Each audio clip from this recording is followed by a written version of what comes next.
آج میں تمہیں ایک کہانی سناتا ہوں،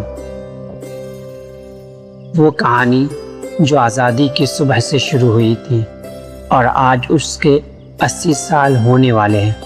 1947 میں ہمارے بزرگوں نے خواب دیکھا تھا، ایک ایسا ملک جہاں ہر بچہ چاہے وہ امیر ہو یا غریب اچھی تعلیم پا سکے، جہاں تعلیم صرف دولت والوں کی جاگیر نہ ہو، جہاں آنے والے کل کا خواب دکھانے کی تقریر نہ ہو بلکہ آج کے دن پر کام ہو۔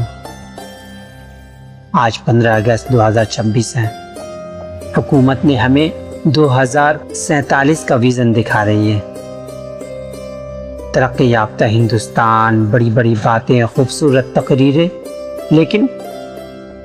لیکن میں پوچھتا ہوں، جب آج کا بچہ کل کا شہری بنے گا تو وہ 2047 تک پہنچے گا بھی یا نہیں؟ کون اس دنیا میں ہمیشہ رہنے آیا ہے؟ آج کی حکومت کل بھی رہے گی؟ یقینی نہیں ہے۔ اس لیے مسئلہ 2047 کا نہیں، مسئلہ آج کا ہے۔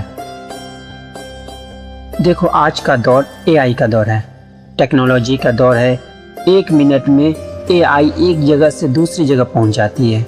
چین کو دیکھیں، جاپان کو دیکھیں، اور بھی بڑی بڑی ترقی یافتہ ممالک کو دیکھیں، وہاں 6 سال کے بچے کو کوڈنگ لازمی سکھایا جاتا ہے، سوچ بڑھائی جاتی ہے، تخلیقی ذہن بنایا جاتا ہے اور بنیادی مہارتیں دی جاتی ہیں۔ اور یہاں 6 سال کے بچے کو ابھی تک ٹھیک سے قلم پکڑنا نہیں آتا، اے سے زیڈ تک ٹھیک سے پڑھنا نہیں جانتا۔ پھر تمہیں حیرت ہوتی ہے کہ باصلاحیت بچے کیسے پیدا ہوں گے؟ باصلاحیت بچے پیدا تو ہوتے ہیں لیکن نظام انہیں کچل دیتا ہے۔ ہر امتحان کا پیپر لیک ہو جاتا ہے، اور اگر لیک نہ بھی ہو تب بھی رزلٹ وقت پر نہیں آتا، اور جاب کا تو پوچھے ہی نہیں۔ ہندوستان میں اکثریت غریبوں کی ہے۔ غریبوں تک تعلیم پہنچانا حکومت کی ذمہ داری ہے۔ حکومت چاہے تو یہ کر سکتی ہے، لیکن یہ نہ کرنے کے بجائے وہ کیا کرتی ہے؟ بیکار پوسٹر بازی کرتی ہے، پیپر چھپواتی ہے، بینر لگواتی ہے، اخبارات اور ٹیلی ویژنوں پر اپنے نام کے اشتہارات دیتی ہے۔ کام کم، شور زیادہ۔ جو پیسہ اسکولوں میں لگنا چاہیے تھا وہ اشتہارات میں بہہ جاتا ہے۔ سرکاری اسکول کمزور کر دیے گئے، ہزاروں اسکول بند کر دیے گئے، نجی اسکول اور کوچنگ کا راج چل پڑا ہے۔ غریب مزید غربت کی طرف ڈھکیل دیا گیا اور امیر مزید اونچی چھت پر بیٹھا دیا گیا۔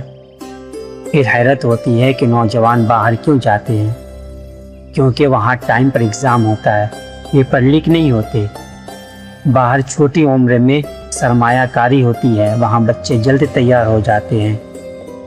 یہاں 10 سال کا بچہ ابھی کاروبار کے بارے میں سوچ بھی نہیں سکتا کیونکہ بنیادی تعلیم ہی نہیں ملی، اور وہاں کے بچے کاروبار سیکھتے ہیں اور اسے کرنے کی کوشش بھی کرتے ہیں۔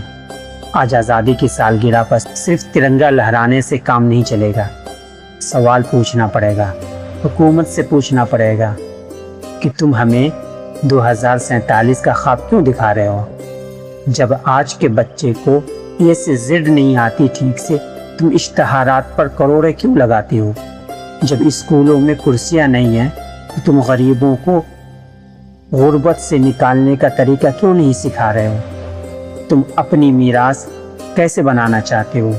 اس نام کے ساتھ کہ تم نے صرف سرکاری اسکول ختم کیے، یا اس نام کے ساتھ کہ تم نے ہر غریب بچے کو تعلیم دی؟ اور آج ہم سب کو خود اپنے آپ سے پوچھنا پڑے گا، کیا ہم صرف 2047 کا ویژن سن کر خوش ہو جائیں گے اور خاموش ہو جائیں گے؟ کیا ہم اپنے بچوں کو کوچنگ بھیج کر فارغ ہو جائیں گے؟ کیا ہم نے کبھی یہ مطالبہ کیا ہے کہ تعلیم واقعی مفت اور معیاری ہو؟ کیا ہمارے ٹیکس کا پیسہ صرف نیتاؤں کی بلڈنگ بنانے کے لیے خرچ ہوں گے یا ہم پر بھی لگے گا؟ آزادی تب حقیقی بنتی ہے جب حکومت آج کے کام کرے، دور کے خواب نہ دکھائے۔ جب ہر 6 سال کے بچے کو اتنا مضبوط بنایا جائے کہ وہ کل کا ہندوستان خود سنبھال سکے۔ اس لیے آج ترنگا اٹھاتے وقت صرف یہ مت کہو کہ میں آزاد ہوں، بلکہ یہ کہو کہ میں آج کی تعلیم، آج کے بچے آج کی ذمہ داری کا حساب مانگوں گا، کیونکہ 2047 کا ویژن تبھی ممکن ہوگا جب آج کا بچہ صحیح سے پڑھ سکے، سوچ سکے اور خود اپنے پاؤں پر کھڑا ہو سکے، ورنہ ویژن صرف تقریر بن کر رہ جائے گی اور تاریخ حکومت کو اس نام سے یاد کرے گی جس نے غریبوں کے اسکول ختم کر دیے اور انہیں غربت کی گہری کھائی میں دھکیل دیا۔ جے ہند، لیکن آنکھیں کھول کر۔